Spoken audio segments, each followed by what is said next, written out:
네, 성도 여러분 안녕하십니까? 네, 3일 동안 잘 보내셨습니까?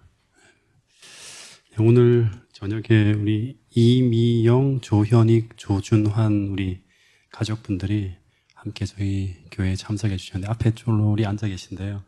진심으로 환영합니다. 네, 네, 계속 코로나가 조금 주는 것 같죠, 그죠?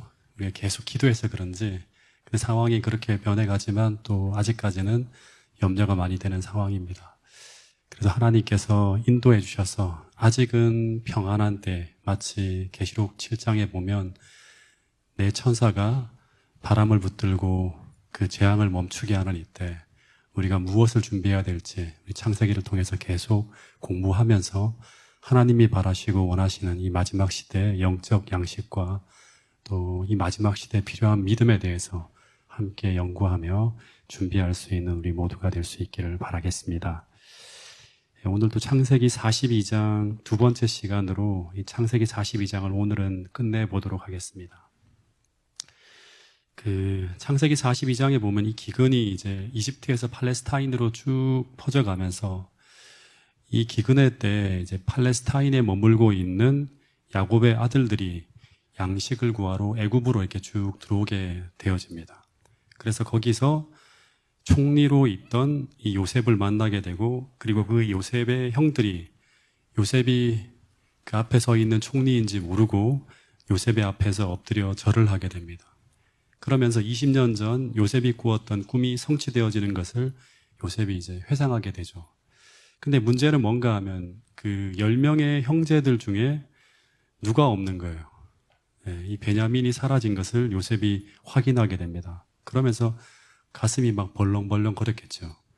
왜냐 그러면 혹시 이 형들이 아직도 과거의 그 악한 성질을 버리지 못하고 나뿐 아니라 이 베냐민까지 아버지가 편애한다고 생각을 하고 죽였을지 모른다는 의심을 하게 됩니다. 이거 잠깐 끌까요?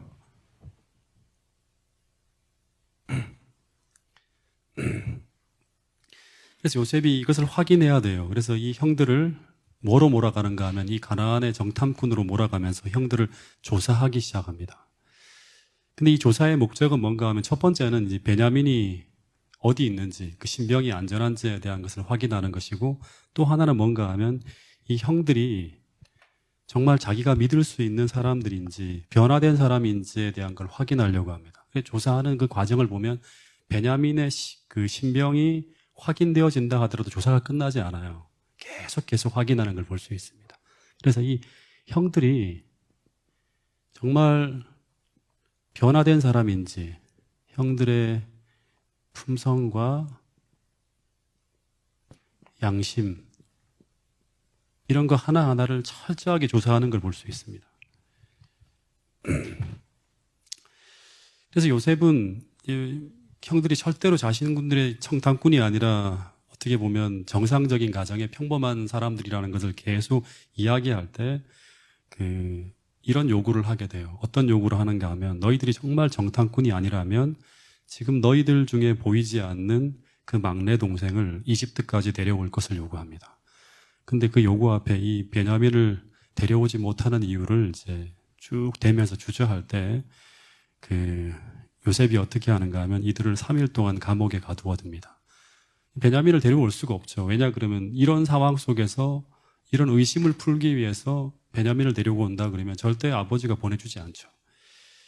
그래서 3일 동안 억울하게 감옥에 갇히게 되는데 여기서 중요한 거 하나를 지난번 공부를 했죠. 뭐냐 그러면 믿음의 특징 중에 하나는 뭔가 하면 믿음은 어려움을 만나게 될 때 우리로 불평하게 하거나 원망하게 하지 않고 스스로를 돌아보며 성찰하게 됩니다. 믿음이라고 하는 것은 예수님께서 우리 안에 거하신다고 하는 거거든요. 믿음을 통해서 예수님이 우리 안에 거하는 거예요.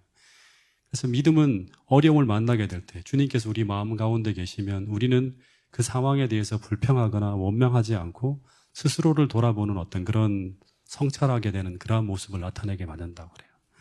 근데 실제 이들은 억울하게 이 감옥 안에 갇히게 되는데 근데 옛날 같으면 난리가 났겠죠. 근데 그렇게 하지 않고 이들은 자신의 어떤 그런 이 상황들에 대해서 원망하거나 분노하거나 미워하는 것이 아니라 도리어 깊이 회개하며 자신을 돌아보는 깊은 성찰의 시간을 보내게 되는 모습을 볼 수 있습니다. 그래서 3일째 되는 날 요셉이 이 사람들을 쭉 풀어주면서 곡식을 사서 돌아갈 것을 허락해 줍니다.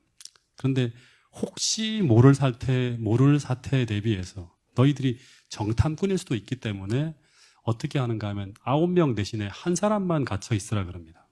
그래서 시므온을 가두어 두고 나머지 9명은 곡식을 가지고 돌아가서 가족들을 이제 먹여 살리라고 보내줘요. 그러면서 만약 막내 동생만 너희들이 데리고 오면 다시 계속 거래를 하는 것은 물론이고 시므온도 풀어주겠다고 합니다.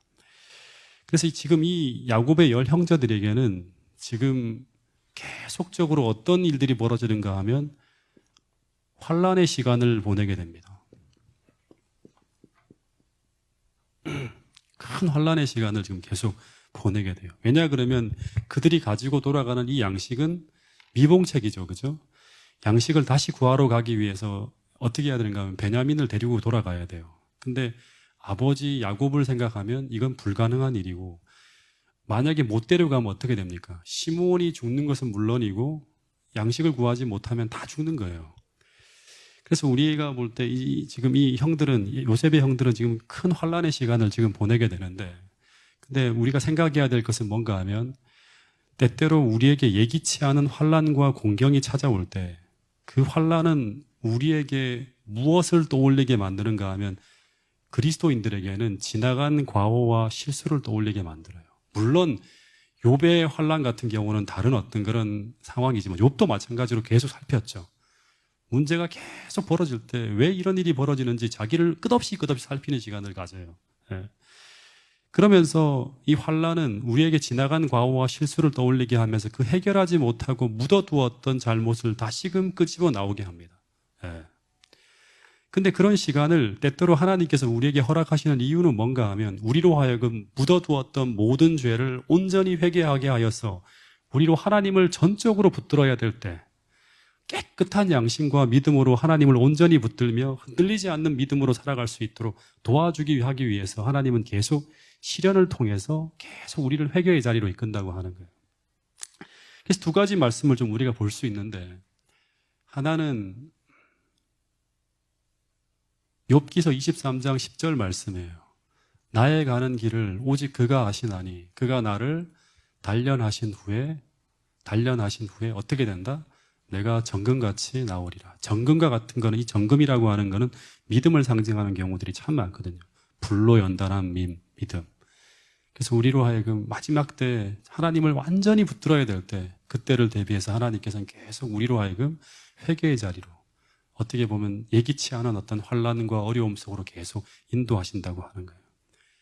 그 또 하나의 말씀을 좀 우리가 보게 되는데 그건 뭔가 하면 전도서 7장 14절 말씀이에요. 이 말씀을 같이 한번 읽어보겠습니다.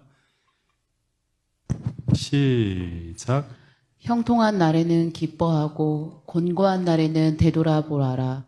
이 두 가지를 하나님이 병행하게 하사 사람이 그의 장래일을 능히 헤아려 알지 못하게 하셨느니라. 네, 형통한 날에는 기뻐하지만 공고한 날에는 어떻게 하라?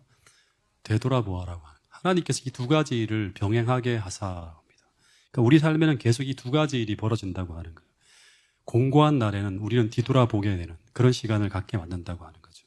그래서 하나님은 이 두 가지를 병행하게 하셔서 우리를 하나님께로 계속 더욱 가까이 이끌어 가도록 만든다고 하는 거예요. 네. 어쨌든 지금 형들은 이 환란의 시간을 보내고 있어요. 각 곡식을 가지고 잠깐 이제 하나님의 도우심이라고 생각할 수 있는 그러한 어떤 미봉책, 약간의 양식을 가지고 이제 돌아가게 되는데, 근데 이 돌아갈 때 25절에 보면 요셉이 관리들에게 이런 명령을 내립니다. 어떻게 하는가 하면 곡식을 그릇에 다 채우게 하고 각 사람의 돈은 받지 말고 어떻게 하라? 그 자루에 다시금 집어넣으라고 하는 거예요. 네. 다시 말해서 곡물 가격을 지불하지 않고 그들이 곡식을 가져가게 합니다. 공짜로 가져가게 하는 거예요. 근데 27절에 보면 요셉의 형 중에 하나가 여관에서 잠깐 머물다가 뭐를 발견하는가 하면 자기의 돈다발을 발견하게 됩니다. 네. 그래서 이들이 어떤 말을 하는가 하면 28절에 보면 이건 그 절은 같이 읽어보겠습니다. 시작. 그가 그 형제에게 말하되 내 돈을 도로 넣었도다. 보라 자루 속에 있도다. 이에 그들이 혼이 나서 떨며 서로 돌아보며 말하되 하나님이 어찌하여 이런 일을 우리에게 행하셨는가 하고. 예, 본문에 보면 여관에서 이 돈을 발견할 때 이 사람들이 전부 다 경악을 금치 못합니다. 여러분, 곡물의 대가를 분명히 그 카운터에서 그 관리에게 돈을 지불했는데 그 지불한 돈이 아무런 이유도 없이 다시 자루에 담겨 있는 것을 발견하게 된다면 좋은 일인가요? 나쁜 일인가요? 예? 여러분들이라면 좋은 일일 것 같아요? 나쁜 일일 것 같아요? 예. 이것을 어떻게 해석하느냐에 따라서 그 다음의 상황이 달라지는 거죠. 예. 부조와 선자를 보면 그들은 여관에서 그것을 발견하고 이것을 하나님의 축복의 증거로 여겨야 될지. 돈이 지금 없잖아요. 계속 사야 돼요. 계속 곡물은. 근데 이 돈이 곡식으로 왔는데 돈이 그대로 있다 그러면 좋은 일로 생각할 수 있으면, 그렇게 생각하면 하나님이 주신 거라고 생각하면 축복으로 생각할 수 있겠죠. 축복으로 여겨야 될지, 아니면 하나님께서 그들의 죄로 인하여 벌하시고, 그러니까 과거의 죄를 생각하니까 하나님이 자기를 축복할 수가 없는 것 같아요. 그래서 하나님께서 그들의 죄로 인하여 벌하시고 그들을 더 깊은 고통 속에 빠지게 하시려는 것인지 알 수 없었다고 합니다. 근데 그들의 결론은 뭔가 하면 하나님께서 그들의 죄 때문에 회개를 하지 못한 거예요. 아직까지 그들을 벌하시고 계신 것으로 인정하였다고 하는 그런 기록이 나옵니다. 부조와 선지자에 보면 나와요. 이 말은 지금 애굽에서 이들이 지금 이미 뭐로 의심받고 있죠? 이들은 정상적인 사람들이 아니라 어떤 사람이다? 정탐꾼이다 라고 의심을 받았는데 이제 잘못하면 뭐까지 몰릴 수 있어요? 도둑으로까지 의심당할 수 있는 처지가 되어버린 거예요. 근데 이 사람들은 계속 어떻게 해야 돼요? 그 요셉과 거래를 해야지만 살 수 있는 거예요. 근데 이런 상황이 되어서 만약에 도둑으로 의심을 받게 되면 어떻게 됩니까? 이제는 뭐 끝나는 거죠. 근데 여기서 하나 생각해야 될 것은 뭔가 하면, 근데 요셉이 돈을 넣어준 것은 뭐 때문일까요? 어떻게 해석할 수 있는 거죠? 돈을 왜 이 사람들에게 다시 넣어줬을까요? 돈을. 주석에 보면 요셉은 자기의 본심을 밝힌 것이라고 합니다. 겉으로는 그들을 심하게 대했지만 그의 마음은 뭐다? 그들에게 호의를 베풀고 있다는 것을 보여주기 위해서라고 합니다. 조금 더 자세하게 말하면 요셉은 그 형들의 감옥에서 보낸 모습을 다 봤잖아요. 그리고 서로 나누는 대화들, 우리 과거에 있는 그 요셉을 우리가 죽인 핏값을 지금 당하고 있다고 하면서 안타까워하고, 감옥에 갇혀 있는 동안도 불평하거나 원망하지 않고 어떻게 보내는지 계속 모니터링을 했겠죠. 관리들을 보내서 그들이 하고 있는 대화가 어떤 것인지. 근데 깊은 회개 속에서 그 시간들을 하나하나 보내는 걸 보면서 요셉이 어떻게 했는가 하면 그들을 이미 용서했고, 그리고 그들과 화해하고자 하는 마음을 가지고 그들을 기다리고 있음을 보여주는 하나의 표시가 바로 뭔가 하면 곡식을 무료로 보내는 거예요. 그래서 이들은 계속 새롭게 또 사야 되고 하는데 그 돈이 떨어지지 않도록 그 무료로 보낸 거라고 하는 것입니다. 근데 이 요셉의 형들은 요셉의 호의를 받으면서도 오히려 그들은 이 요셉이 어떻게 하는 거, 요셉이라고 하는 건 그 총리가 자기를 해치려고 하는 음모로 생각해서 두려워 떨고 있는 거예요. 그래서 그 돈이 자료 안에 다시 들어있다고 하는 사실을 어떻게 해석하는가에 따라서 이후의 국면이 완전히 달라진다고 하는 거예요. 제가 이 사실을 좀 생각하면서 어떤 생각을 해보게 되었는가 하면, 마찬가지로 오늘 우리에게 중요한 것은 하루하루 어떤 일들이 계속 우리 삶 속에 벌어지고 있다고 하는 거예요. 근데 그 사건이 주는 의미가 무엇인지를 우리가 날마다 말씀을 연구하고 또 믿음으로 생각하고 기도하면서 우리 삶에 벌어진 여러 가지 사건들의 의미를 우리가 계속 읽어내고 있어요. 네. 그리고 해석하고 있어요. 그러니까 뭐 그것을 정확하게 분석하지는 않더라도 이것이 어떤 것인지에 대한 것들을 계속 우리는 생각하면서 사건이 벌어지는 것을 계속 해석하고 의미를 부여하고 있다고 하는 거예요. 근데 그리스도인으로 살아가는 우리에게 일어나는 모든 일은 우연히 일어나는 것이 아니라 그 모든 것은 오늘 우리에게 신앙적인 의미를 다 갖고 있어요. 하나님과 우리 사이 속에서 벌어지는 어떤 일로 우리가 다 생각을 한다고 하는 거예요. 신앙적인 의미를 가지고 있다고 하는 거예요. 이것은 다른 말로 하면 하나님이 우리에게 주시는 메시지가 모든 사건 속에 담겨 있다고 하는 거예요.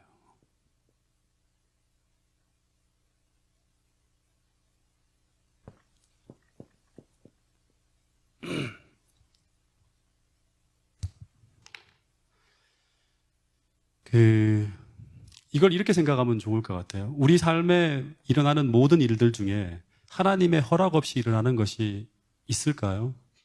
단 하나도 없죠. 그런 말씀이 어디 있나요? 마태복음 10장 29절 말씀을 같이 한번 읽어보겠습니다. 시작. 참새 2마리가 한 아사리온에 팔리지 않느냐? 그러나 너희 아버지께서 허락하지 아니하시면 그 하나도 땅에 떨어지지 아니하리라. 네, 그 참새 한 마리, 2마리가 한 아사리온에 팔린다고 하는데 이 한 아사리온은 이제 제가 옛날에 말씀을 드렸던 것 같아요. 당시에 가장 작은 화폐 단위, 어떻게 보면 오늘날로 말하면 동전 100원짜리 하나 정도 같은 게 한 아사리온이에요. 근데 이 100원에 참새 2마리를 살 수 있다고 하는 거예요. 근데 그러니까 이 말은 무슨 말인가 하면 그만큼 참새는 가치가 없는 존재예요. 아주 진짜 어떻게 보면 사소한 미물이에요. 근데 그 보잘것없는 참새 한 마리까지 하나님은 어떻게 하신다? 깊은 관심을 가지시며 그 하찮은 참새의 삶에 벌어지는 모든 일에 하나님이 관여하고 계신다고 하는 거예요. 네. 그래서 이 세상에 벌어지는 모든 일들은 좋은 일이든 나쁜 일이든 하나님의 허락 없이는 결코 일어날 수 없다고 하는 거예요. 그래서 이 말은 오늘 우리 삶에 벌어지는 모든 일은 하나님이 오늘 우리에게 주시는 의미가 있다고 하는 거예요. 다시 말하면 메시지가 있다고 하는 거예요. 그래서 오늘 나에게 일어나는 그 일이 무슨 의미를 가지고 있는가 하는 것을 우리가 해석하는 것은 오늘 내가 그리스도인으로서 바른 신앙을 해가 나가는데 정말 중요한 일이라고 하는 거예요. 네. 그러니까 예를 들면 코로나가 주는 의미를 세상 사람들은 어떻게 생각하죠? 뭐 다르게 생각하죠. 근데 그리스도인들은 그 속에서 신앙적 의미를 찾아내야 돼요. 경제가 어려워지는 의미, 그 세상의 경제가 계속 어려워지는 것, 또 내 삶에 여러 가지 어떤 문제들이 발생할 때마다 그 하나하나를 하나님과 나와의 관계 속에서 그 의미를 하나님이 주시는 메시지를 읽어내야 되는 거예요. 하나님은 우리에게 하나님의 음성을 들려주는데 어떻게 본다 그러면 그 하나는 양심을 통해서 우리에게 들려주는 경우가 있고요. 또 하나는 성경을 읽을 때 성경에서의 어떤 깨달음을 통해서 내게 주시는 의미가 있고 또 하나는 뭐냐 그러면 역사에 벌어지는 사건을 통해서 우리에게 메시지를 주신다고 해요. 그래서 오늘 우리 삶에 벌어지는 모든 일들 하다못해 작은 것부터 큰 것까지 나의 삶에 벌어지는 모든 사건을 통해서 하나님은 오늘 나에게 메시지를 보내고 계신다고 하는 것을 기억해야 돼요. 예. 그래서 신앙적 의미를 계속 부여하고 성경을 통해서 해석해내면서 하나님이 주시는 교훈과 그 뜻과 메시지를 받으면서 오늘 하루하루를 살아가야 된다고 하는 거예요. 예를 들면 어떤 사건이 이제 세상에서 벌어지잖아요. 그러면 그 사건이 터졌다고 하는 게 중요하지 않죠. 그 사실이 어떻다고 하는 것보다 더 중요한 게 뭐예요? 뭐 시사평론가라든가 정치평론가나 하는 사람들이 어떻게 합니까? 그 사건을 해석해 주죠. 그러면서 그 사건이 주는 메시지를 사람들이 계속 읽어내게 만들어요. 그래서 어떤 현상이나 사실보다 더 중요한 게 뭐냐 그러면 그 사건을 통해서 던져지는 의미들이에요. 마찬가지로 오늘 모든 그리스도인들도 내 삶에 벌어지는 일들 또 이 세상에 벌어지는 일들을 통해서 하나님이 우리에게 주시는 그 신앙적 의미들을 찾아야 되는 거예요. 보통 사람들은 어떤 사건이 벌어지면 어떻게 하죠? 막 정보를 수집하고 다른 사람들의 말을 들으면서 그 정보나 소문에 대한 평가와 해석을 계속 내려요. 근데 그 해석에 따라서 사람들은 희망을 발견하기도 하지만 또 반대로 절망에 빠질 수도 있는 거예요. 또 어떤 헛된 희망이 심어지기도 하고 잘못된 해석으로 인해서 어떤 사람이 무너지기도 합니다. 근데 그리스도인에게 그 해석의 기준이 되는 것이 무엇인가 하면 바로 하나님의 말씀이라고 하는 거죠.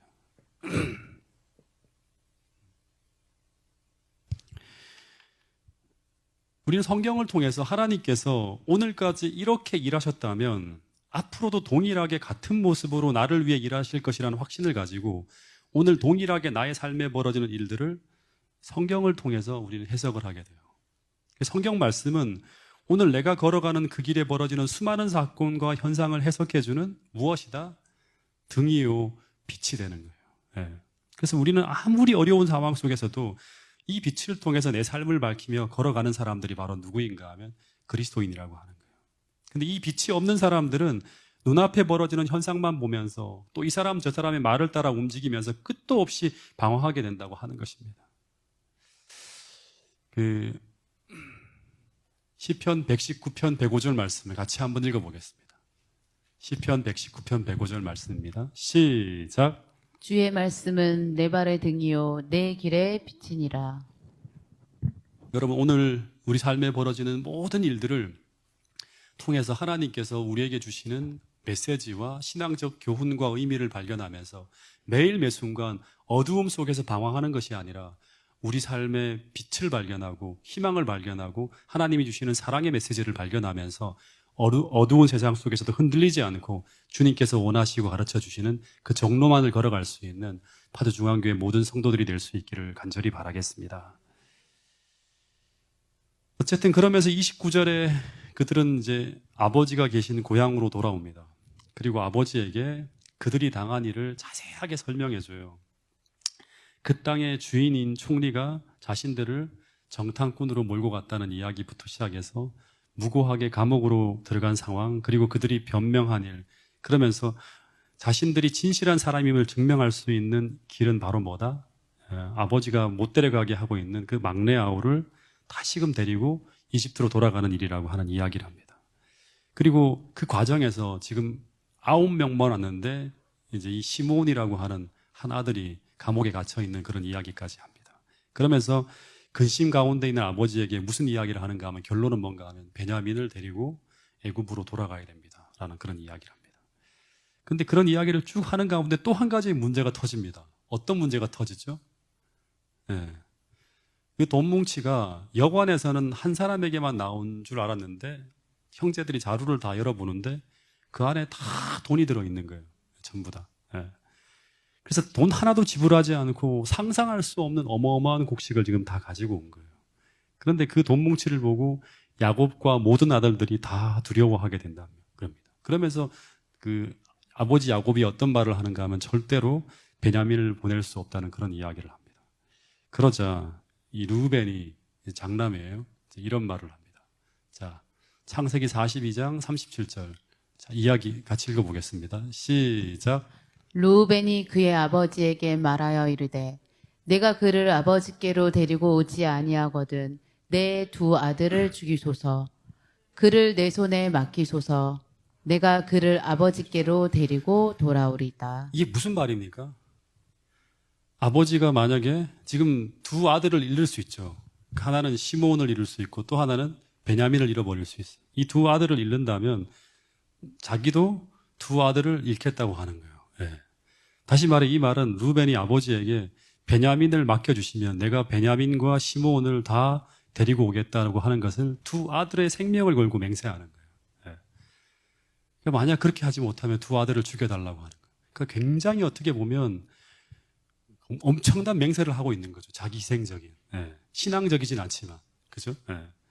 근데 이런 말을 들었을 때 야곱이 어떤 반응을 보이는가 하면 이런 반응을 보였다고 합니다. 자, 야곱의 반응이에요. 읽어보겠습니다. 시작. 야곱이 이르되 내 아들은 너희와 함께 내려가지 못하리니 그의 형은 죽고 그만 남았으니라. 만일 너희가 가는 길에서 재난이 그에게 미치면 너희가 내 흰머리를 슬퍼하며 수월로 내려가게 함이 되리라. 이 말은 뭔가 하면 르우벤은 분명히 내가 두 사람을 안전하게 데리고 오겠다고 얘기했지만 이 르우벤의 말을 신뢰하지 못하겠다고 하는 말과 똑같은 거예요. 그래서 네가 그런 말을 하지만 네가 만약 강제로 내 베냐민을 데리고 가게 되면 어떻게 된다? 두 아들이 다 죽을 것이고 그렇게 되면 나도 죽게 된다고 하는 그런 이야기를 하는 거예요. 근데 왜 이 르우벤의 말을 신뢰하지 못하는가? 이렇게까지 정말 아버지 앞에 맹세하고 아들을 분명히 구출해서 돌아오겠다고 하는데 왜 르우벤의 말을 신뢰하지 못하고 있는 걸까요? 그 이유는 바로 뭔가 하면 과거의 그의 삶이에요. 어떻게 보면 진짜 아버지가 이 아들의 말을 믿어줘야 돼요. 믿어줘야 되는데 그 아버지는 이 형제들의 말을 믿을 수가 없어요. 왜냐 그러면 그들의 과거의 삶이 절대 믿을 수 없는 행동들을 계속 해왔기 때문에요.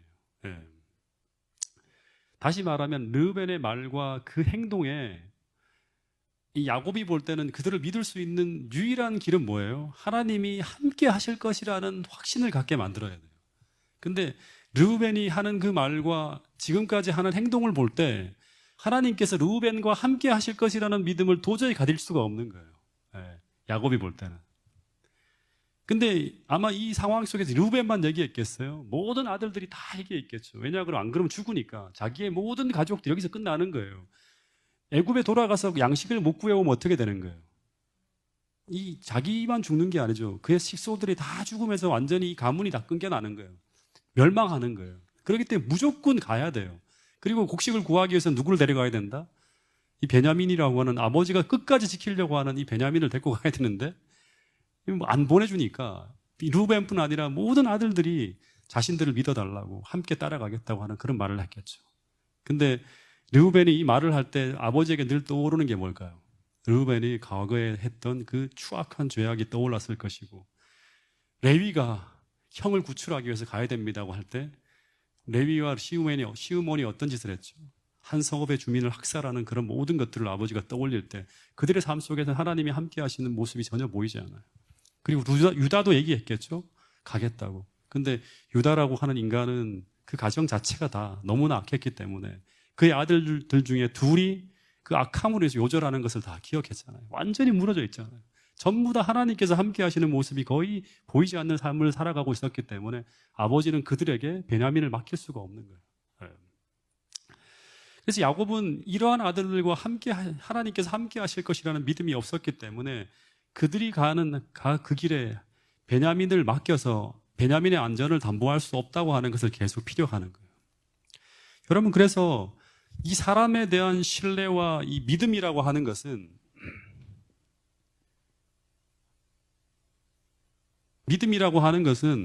그냥 생기는 것이 아니에요.